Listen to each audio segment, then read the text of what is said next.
সর্বশেষ যে লোকটা জান্নাতে যাবে তাকে আল্লাহ তাআলা জাহান্নামের আগুনে পোড়াতে পোড়াতে ছাই বানিয়ে ফেল। আল্লাহ বলবেন, জিব্রাইল যাও একটু দেখো একটা মাত্র সেজদা দিয়েছে আমাকে, এরকম কাউরে পাওয়া যায় কিনা। খুঁজে খুঁজে একজনকে পাবে, সামান্য ইমানের ছিটে ফোঁটা তার অন্তরে ছিল। আল্লাহ বলবেন, যেহেতু ছিটে ফোঁটা আছে, অনেক মাইর খেয়েছে, ওকে বের করে জাহান্নাম থেকে বের করে একটা নির্ধারিত দূরত্বে রেখে দেওয়া হবে। কিন্তু জাহান্নামের আগুনের লেলিহান শিখাতে তার গা ঝলসে যাবে।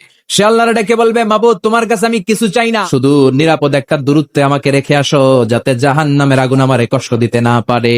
আল্লাহ বললেন, ওকে রাখবো, কিন্তু আমার সাথে একটা কন্ট্রাক্টে যেতে হবে, যে এটা তোমাকে দিলে তুমি আর নতুন করে কিছু চাবা না।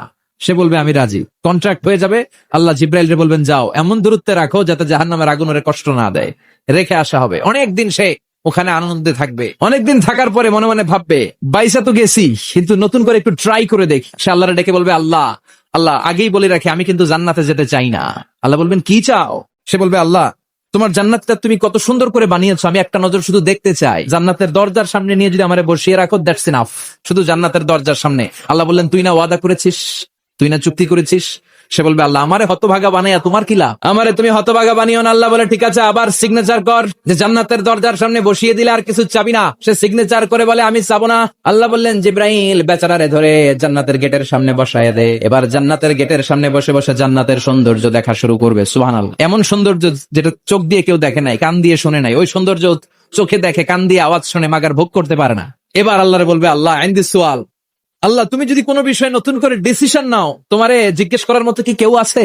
আল্লাহ বলে, না, আমার উপরে তো কারো কথা চলে না। ওই হতভাগা লোকটা বলবে, আল্লাহ এত সুন্দর জান্নাত তুমি বানালা, চোখ দিয়ে সৌন্দর্য দেখি, কান দিয়ে আওয়াজগুলো শুনি, হুর আর গেলমান হেঁটে বেড়ায়, এত সুন্দর জান্নাত চোখ দিয়ে দেখি, ঢুকতে পারি না, আমারে কষ্ট দিয়ে তোমার কি লাভ?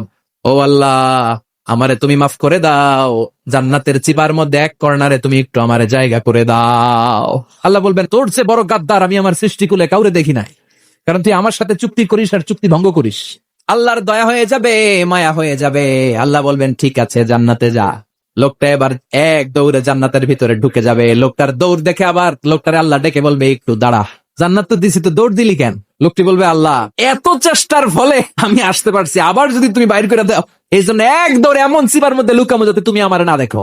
আবার আল্লাহর রহমতের দরিয়ায় জোশ খেলে যাবে। আল্লাহ কাছে ডাকবে, কাছে আয়, ও গোলাম, তুই আজকে চাইতে চাইতে তোর সব চাও আমার কাছে বলবি, আর আমি দিতে দিতে তোর জীবন ধন্য করে দেব। আল্লাহ দিতে দিতে সব দিবে। এরপরে বলবে, আল্লাহ মাফও চাই, দোয়াও চাই, আর চাওয়ার কিছু নাই। আল্লাহ বলবেন, তাই ঠিক আছে, তোরে আমি জান্নাতে ঢুকাই দিলাম, তবে মনে রাখিস তোর জান্নাতটা হবে সবচেয়ে ছোট জান্নাত, আর তোর জান্নাতটা হবে এই পৃথিবীর 10 গুণ। চিল্লা এখন সুবহানাল্লাহ।